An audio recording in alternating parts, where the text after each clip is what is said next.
নতুন রকমের বাংলাদেশ দেখতে পেয়েছি, সেটা হলো পুরা সম্পূর্ণ রিয়াল মাদ্রিদ টাইপের। আমরা যেরকম ভাবে ক্লাবে দেখতে পাই, যাই হোক আমরা সেরকম ভাবে 90 মিনিটের শেষে এসে ম্যাচটা জিতেছি। একটি দল যারা 1 বছর পর ইন্টারন্যাশনাল ফুটবল খেলছে, সেই দলটি বাংলাদেশের বিপক্ষে প্রথম ম্যাচে 1-0 গোলে জয় পায়। 2023 সালে ফিফা বিশ্বকাপ বাছাই পর্বের প্রথম রাউন্ডে মালদ্বীপের সাথে প্রথম লেগে 1-1 গোলে ড্র করে বাংলাদেশ। তবে দ্বিতীয় লেগে কিংস অ্যারেনায় বাংলাদেশ জয় পায়। সেই ম্যাচ হেরে নির্বাসনে চলে যায় মালদ্বীপ, তবুও সেটা 1 বছরের জন্য।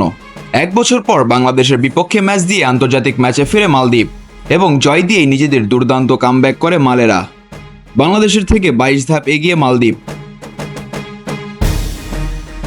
তবে 2 ম্যাচে বাংলাদেশের খেলা দেখে মনেই হচ্ছিল না 22 ধাপ এগোনো দলের সাথে খেলা হচ্ছে বাংলাদেশের। প্রথম ম্যাচে স্ট্রাইকারদের ভুলের কারণে কোনো গোল পায়নি বাংলাদেশ, তবে ভুল করেনি মালদ্বীপ। ফুটবলে একটি কথা আছে, আপনি যখন ফুটবলে একটি সুযোগ পাবেন তখন সেটি কাজে লাগাতে হবে। 2টি সুযোগ পেলে 2টি কাজে লাগাতে হবে, তৃতীয় কোনো সুযোগ পাবেন না। মালদ্বীপ ওই জিনিসটি প্রয়োগ করেছে, সফল হয়েছে, ম্যাচ জিতেছে। বাংলাদেশ করেছে একের পর এক ভুল, ব্যর্থ হয়েছে গোল করতে, হেরেছে 1-0 গোলে। তবে ঘুরে দাঁড়ানোর প্রত্যয় ছিল সাদদের, ইচ্ছে শক্তি ছিল জয়ের, এবং তা হয়েছে।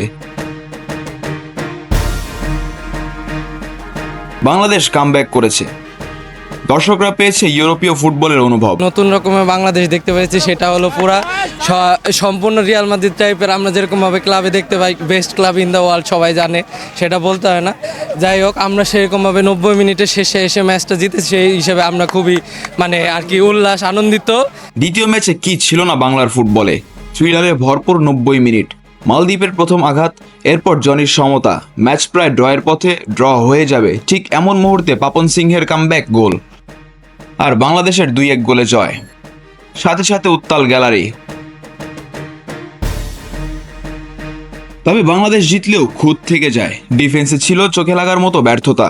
23 মিনিটে আলী ফাসিরকে আটকাতে পারেনি বাংলার দেয়াল তপু বর্মন। অতি সহজিয়া বল ক্লিয়ার করেনি তপু, এবং আলী ফাসিরকে সময় দিয়েছে শট নেয়ার জন্য। তপুরা স্পেস করে দিয়েছে আলী ফাসিরকে গোল দেওয়ার জন্য। এরকম ভুল আন্তর্জাতিক টুর্নামেন্টে করলে হয়তো পরিণাম হতে পারে ভয়াবহ, তাই এগুলো নিয়ে কাজ করতে হবে তপুদেরকে।